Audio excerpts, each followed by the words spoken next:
Magandang umaga po sa inyong lahat at narito na yung ating latest update as of 5 a.m. sa bagyong si Nando na may kategorya po na isang typhoon, no? At may international name na Ragasa. So sa ating latest satellite images makikita po natin narito yung bagyong Nando at huling namata na sa 610 kilometers silangan ng Tuguegarao City sa lalawigan ng Cagayan. Taglay niya lumakas pa po ito at nasa 175 kilometers per hour malapit sa gitna at pagbugso na nasa 215 kilometers per hour. Ito'y kumikilos pahilagang kanluran sa bilis naman na 15 kilometers per hour. Inaasahan nga natin na patuloy pa nalalakas itong bagyong Nando at posibleng ngayong araw na ito ay maging isang super typhoon ito bago lumapit sa kalupaan, partikular na extreme northern Luzon. Samantala, meron pa po isang super typhoon na po no, na may international name na Niguri. Ito po ay nasa tinatawag nating tropical cyclone information na nasa loob po ng minomonitor natin. Bagamat hindi natin ito inaasahang magkakaroon ng direktang epekto sa ating bansa.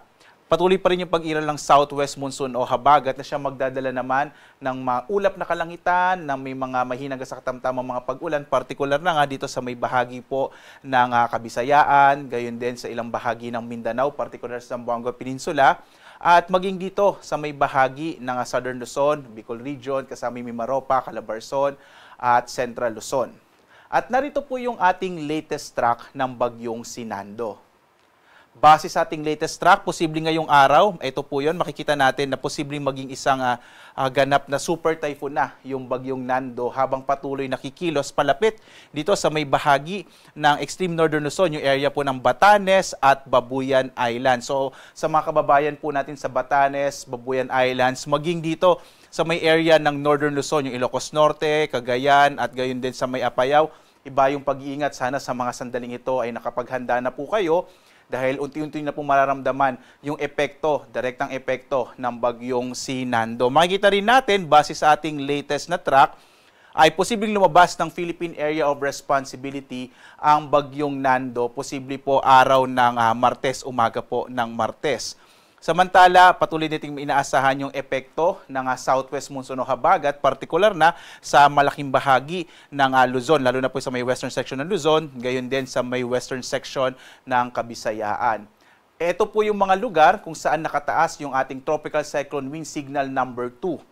So as of 5 a.m. po yan, nakataas sa signal number 2 sa Batanes, Cagayan, kasama yung Babuyan Islands, gayon din yung northeastern portion ng Isabela, silangang bahagi ng Apayao at silangang bahagi ng Kalinga.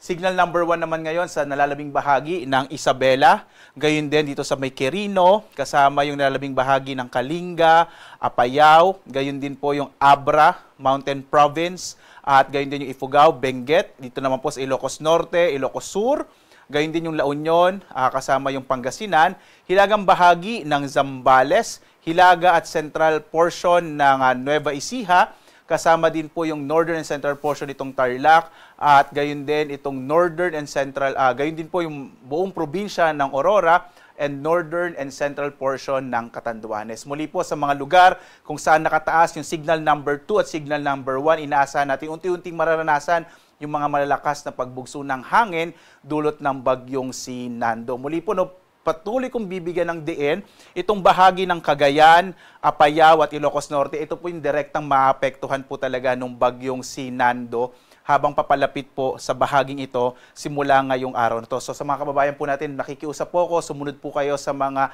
tagubilin, lalong-lalo na ng mga local government units. At sana po sa mga sandaling ito ay nakapaghanda na rin po kayo sa nakikita nating malaking epekto nitong bagyong si Nando.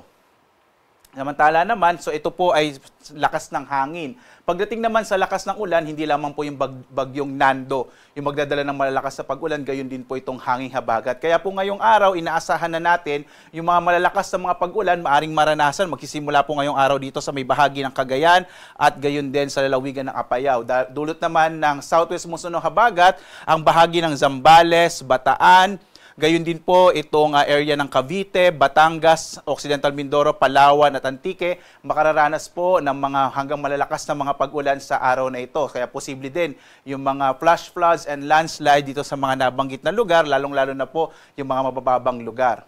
Bukas, araw ng Lunes, mas maraming lugar po ang makararanas ng malalakas na mga pag-ulan, lalo na pinakalalapit na po yung bagyong Nando, araw ng Lunes. Bukas po iyon, no? So bukas, inaasahan natin yung malalakas na mga pag-ulan sa may bahagi ng Ilocos Norte, kasama itong area ng Apayao, Abrac, ayun din sa Cagayan.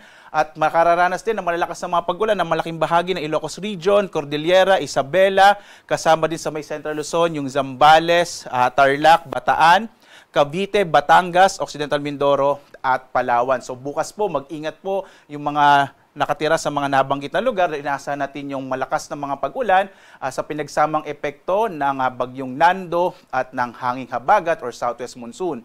Pagdating po ng araw ng Martes, mababawasan na yung mga pag-ulan dito sa may area ng Northern Luzon. Pero madadagdag po sa mga lugar kung saan magkakaroon ng malalakas sa mga pag-ulan, araw ng Martes, yung bahagi ng Pampanga, Bulacan, Rizal at Metro Manila. So dahil po ito sa hanging habagat or southwest monsoon. So mag-ingat din po yung mga kababayan natin dito sa mga lugar ng western section ng Central Luzon. Gayon din dito sa may area ng Occidental Mindoro dahil nga po posible yung mga malalakas na mga pag-ulan. Bagamat around this time, nasa labas na po ng Philippine Area of Responsibility, araw ng Martes, ang bagyong Nando, pero posibleng may epekto pa rin yung habagat or southwest monsoon. At dahil din sa paparating na bagyong Nando, may nakataas na po tayong mga lugar kung saan din po posible makaranas ng mga pagbugso ng hangin. So bagamat walang tropical cyclone wind signal sa mga lugar na ito, dahil nga po meron po tayong habagat, ngayong araw makararanas din ng mga pagbugso ng hangin ng Kamaynilaan, ang Central Luzon, Calabarzon, Bicol Region, Mimaropa, itong Southern Luzon, ganyan yung Visayas at ilang bahagi ng Mindanao. Magpapatuloy po itong mga pagbugso ng hangin hanggang araw ng Martes or pwede rin po hanggang Miyerkules, dulot po ito ng hanging habagat. Kaya iba yung pag-iingat pa rin po. Samantala, nakataas naman yung gale warning sa mga baybayin ng Isabela at Cagayan, gayon din sa Batanes at Babuyan Islands. Ito pong gale warning, ito yung mga babala natin sa malalaking pag-alon ng karagatan, maaaring umabot ng hanggang 5 metro, hanggang 5.5 meters po yung ating wave height po. Ito ay dulot din ng papalapit na bagyong si Nando. So yung mga maliliit na sakyang pandagat, maliliit na mga bangka, iwasan pong pumalaot dito sa mga nabanggit po nating mga lugar ng Isabela, Cagayan, Batanes at Babuyan Islands.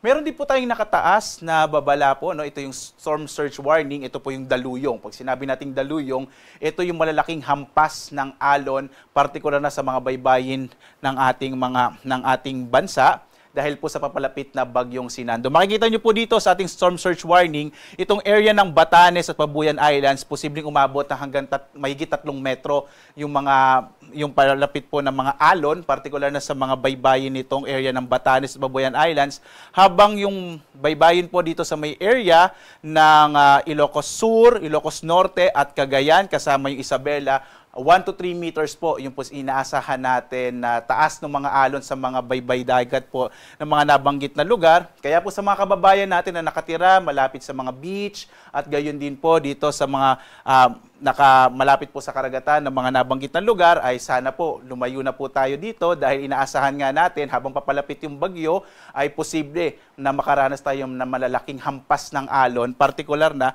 sa mga baybayin ng mga nabanggit na lugar. Magpapatuloy po ito, posible hanggang lumapit yung bagyong Nando bandang araw po ng Lunes. Dahil nga inaasahan natin, Lunes po lalapit ito sa Batanes at Babuyan Islands area po ng ating bansa.